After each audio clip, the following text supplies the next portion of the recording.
A paz de Cristo Jesus para todos vocês.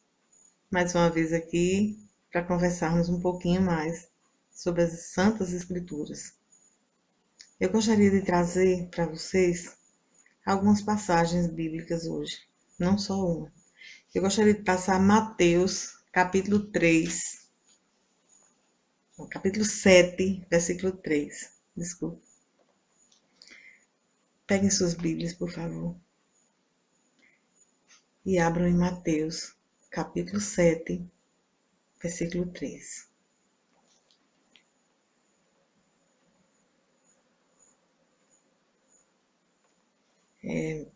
A gente vai falar aqui sobre as pessoas que costumeiramente, entre nós, cristãos ou não cristãos, são habituadas a ver o defeito nas outras pessoas e não olham para si mesmo. Pessoas que muitas vezes julgam sem nem saber suas razões por que julgam. A Bíblia diz o seguinte, em Mateus 7, 3. Por que você repara no cisco que está no olho do seu irmão e não se dá conta da viga que está em seu próprio olho? É um questionamento que é feito justamente para que nós possamos pensar em nós mesmos, que nós possamos verificar até onde vai a nossa leviandade em certas ocasiões.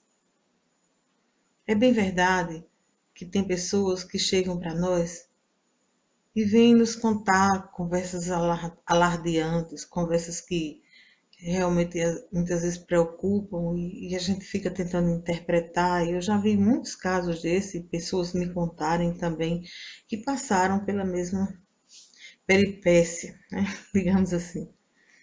E é difícil a gente entender o ser humano e muito mais difícil é a gente procurar interpretar atitudes.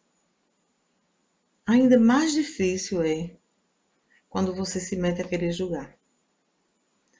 Meus irmãos, não é bom. O julgar não é bom. Que nós nos policiemos, não só nós, mas que nós ajudemos ao nosso irmão a fazer a mesma coisa, a se dominar com a língua, a se educar, a não cometer o leve engano de ver uma situação e começar a dizer, vai ver que é isso, vai ver que é aquilo. Eu já tive me deparando com algumas situações comigo mesma, de pessoas que não dizem diretamente a mim, o que é pior ainda, quando não dizem, mas que são as tais indiretas, né? Que as pessoas chamam, fulano disse uma indireta comigo, mulher, que eu estou aqui arrasada. Quer dizer, dá para a outra pessoa perceber, mas não foi dito diretamente. E a pessoa muitas vezes nega, diz que não disse. Não, não foi com você não, eu não falei isso com você não. Covardia, né? Porque se a pessoa diz e sabe que disse, essa maneira de agir eu acho que não é correta, porque não vai ajudar a pessoa em nada, a pessoa que errou, não é realmente um amigo e vai atrapalhar a vida de muita gente, que vai levar outras pessoas a pensarem mal e outras pessoas, e aquilo ali vai desencadeando uma série de julgamentos, de pré-julgamentos, de entendimentos sábios, né? Que nem sempre são sábios, e vai deixando as pessoas tristes, as que foram julgadas, e a própria pessoa que julgou, depois a consciência cai, né? A ficha cai e vê que não estava certo ter feito aquilo.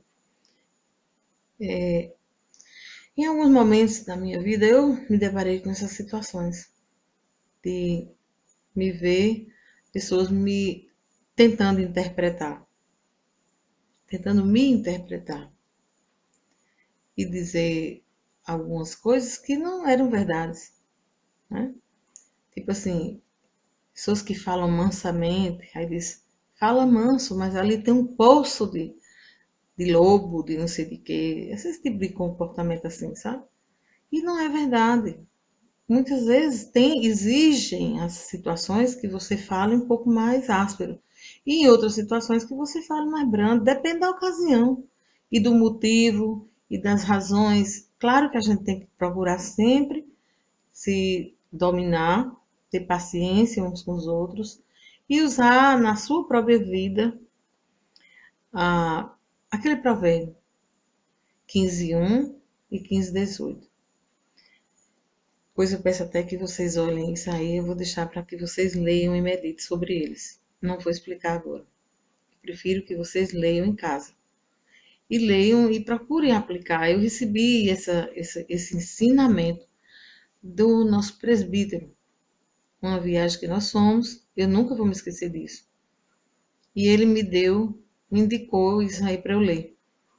Eu vim falando justamente sobre isso, que às vezes eu estava de um jeito que estava muito nervosa, ansiosa demais, e às vezes acontecia de eu não me dominar e dizer abobrinha. Nem sempre, mas acontece, né, com a gente. E ele me deu esse provérbio 15:1, e ele disse, leia em casa, aqui não abre a Bíblia.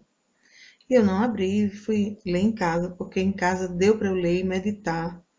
E ele disse, agora você não só lê e medite, leia, medite e procure pôr em prática.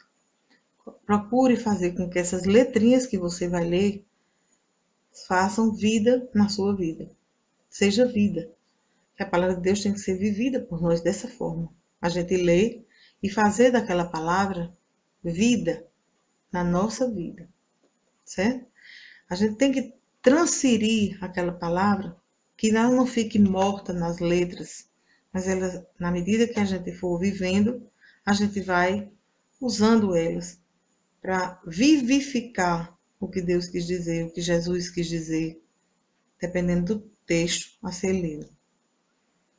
E daí em diante eu comecei a tentar fazer isso. Melhorei muito, muito mesmo. E um determinado dia, aí depois já disse que eu já tinha melhorado bastante sobre isso.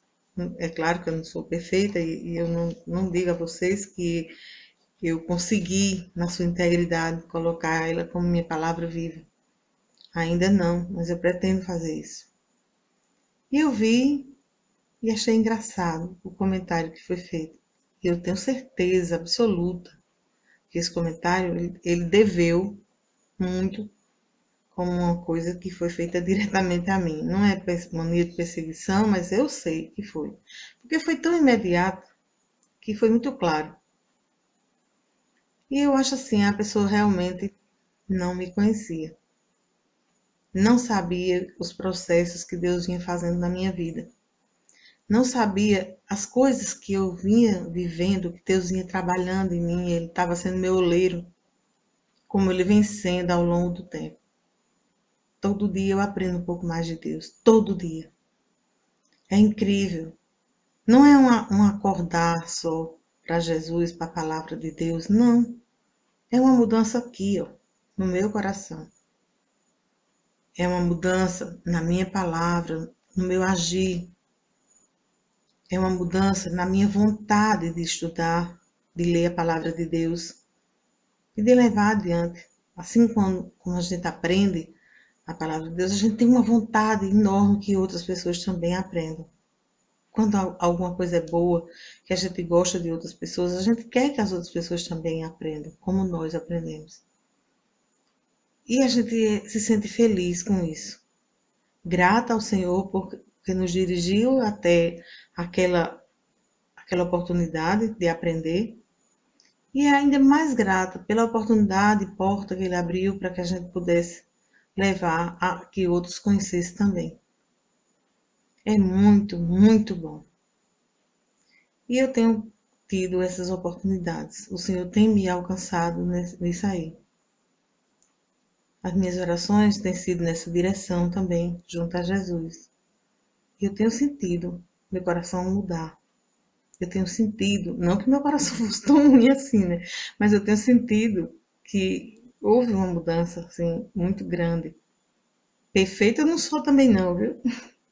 Mas eu tinha e tenho ainda meus erros. E o Senhor tem trabalhado sobre eles. O Senhor tem me ajudado na caminhada. E em momento algum Ele tem sumido de perto de mim. Nesses momentos em que eu me deparo com a necessidade de aprender mais e também a vontade que vem imediata também para repassar aquilo que eu aprendi. E assim, a gente tem que ter muito cuidado, realmente, com relação ao que a gente vai falar, o que a gente vai dizer, o que a gente vai escrever, para não ferir, não magoar, porque a gente tem que viver muito o amor de Deus. Todo dia a gente recebe amor, todo dia a gente recebe misericórdia, a gente sabe disso, a gente fala sobre isso, mas a gente não se olha, não olha as pessoas que a gente está convivendo, se a gente está fazendo o mesmo, o dia a dia. Porque a gente sabe também que na palavra de Deus diz que a nossa luta não é contra a carne e nem o sangue, mas contra os principados e as potestades. São as hostes espirituais. Então, eu não vejo motivo, sinceramente, eu não vejo, de pessoas estar ferindo, inclusive pessoas que convivem tão de perto, magoando. Eu tive essa semana também uma experiência com uma outra pessoa que também falou para mim a mesma coisa. Essa pessoa estava tão sentida, mas tão sentida, que chorava até, falava comigo contando a história, chorava que soluçava e me pedindo oração para que Deus tirasse dela esse isolamento tão grande que estava, porque ela se sentindo, inclusive, abalada na fé, se sentindo traída na amizade, se sentindo machucada profundamente, nunca tinha esperado isso.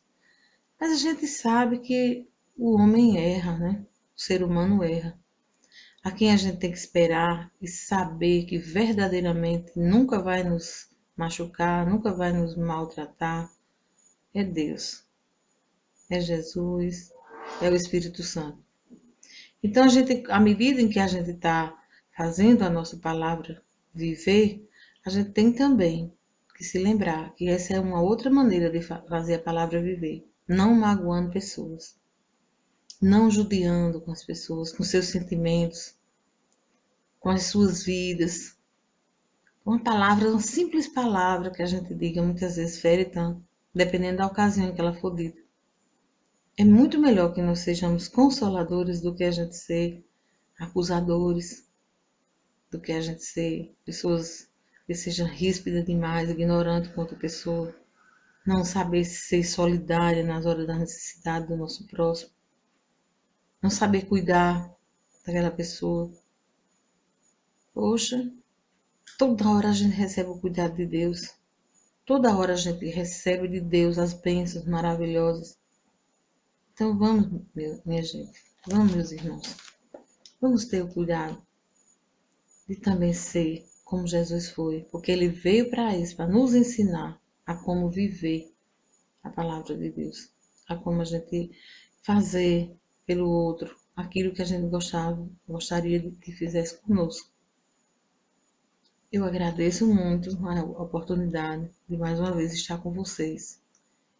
E já desde agora eu peço a Deus que nos abençoe, que nos traga a paz, o entendimento, a sabedoria, para que a gente possa conviver em paz uns com os outros. Muito obrigada. Fiquem com Deus. Deus abençoe.